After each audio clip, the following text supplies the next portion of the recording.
হরে কৃষ্ণ। প্রতিটি একাদশীতে নির্দিষ্ট একাদশী মাহাত্ম্য কীর্তন এবং শ্রবণ করা উচিত। যদি পাঠ করা নাও যায় তাও শ্রবণ করা উচিত। আমি এখন যোগিনী একাদশী মাহাত্ম্য পাঠ করছি।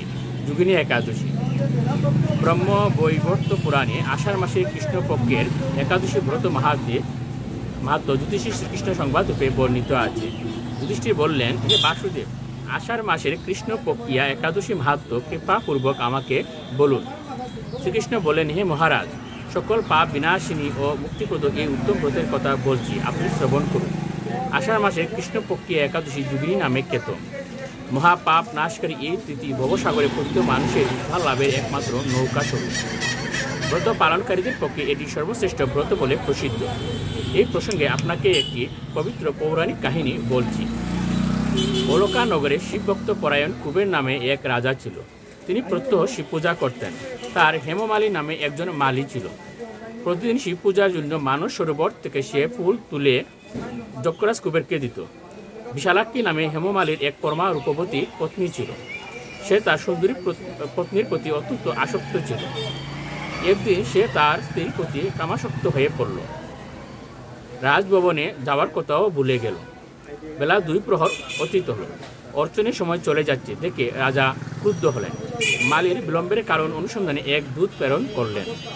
দূত এসে রাজাকে বলল সে গৃহের স্ত্রীর সাথে আনন্দে মত্ত।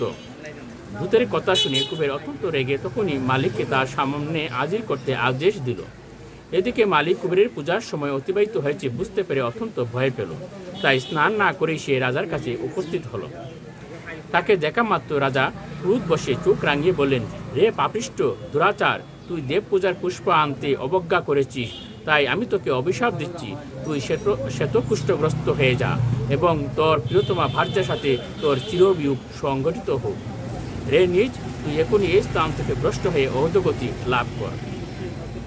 কুবেরের এই অভিশাপে হেমমালীর পত্নীর সাথে স্বর্গভ্রষ্ট হয়ে দীর্ঘকাল যাবৎ কুষ্ঠরোগ ভোগ করতে লাগল। রোগের যন্ত্রণায় দিন অথবা রাত্রে কখনই সে সুখ পেত না। এভাবে শীত গ্রীষ্মে প্রচণ্ড বেদনায় বহু কষ্টে সে জীবনযাপন করতে লাগলো। কিন্তু দীর্ঘদিন মহাদেবের অর্চনের ফল সংগ্রহের স্বীকৃতির ফলে সে শাপগ্রস্ত হয়েও বৈষ্ণব শ্রেষ্ঠ শিবের বিস্মরণ কখনো হয়নি।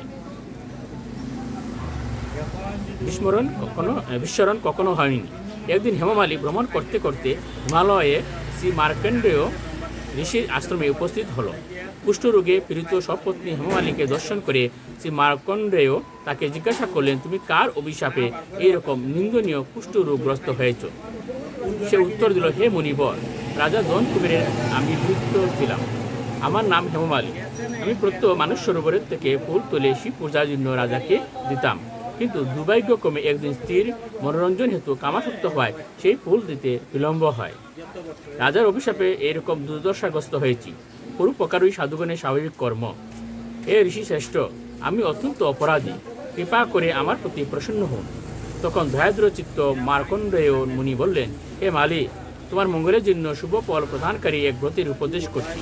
তুমি আষাঢ় মাসের কৃষ্ণপক্ষের যোগিনী নামক একাদশী ব্রত পালন করো। এই ব্রতের পূর্ণ প্রভাবে তুমি অবশ্যই কুষ্ঠব্যাধি থেকে মুক্ত হবে। শ্রীকৃষ্ণ বললেন। ঋষির উপদেশ শ্রবণ করে হেমমালী তাকে প্রণাম জানালো। পরে অত্যন্ত আনন্দে ঋষির আদেশ মতো নিষ্ঠার সঙ্গে যোগিনী একাদশী ব্রত পালন করলো। এইভাবে হেমমালী সমস্ত রূপ থেকে মুক্ত হলো এবং পত্নীসহ সুখে জীবনযাপন করতে লাগলো। হে মহারাজ যুধিষ্ঠির, আমি আপনার কাছে এই ব্রত উপবাসের মহিমা কীর্তন করলাম। এই ব্রত পালনে 88,000 ব্রাহ্মণকে ভোজন করানোর ফল লাভ হয়। যে ব্যক্তি এই মহাপাপ বিনাশকারী ও পুণ্যফল প্রদায়ী যোগিনী একাদশীর কথা পাঠ এবং শ্রবণ করে সে অচিরেই সর্বপাপ থেকে মুক্ত হবে। প্রত্যেকে প্রতিটি একাদশী পালন করুন এবং একাদশীতে নির্দিষ্ট একাদশী মাহাত্ম্য শ্রবণ করুন। হরে কৃষ্ণ মহামন্ত্র জপ করুন এবং সুখী থাকুন। হরে কৃষ্ণ।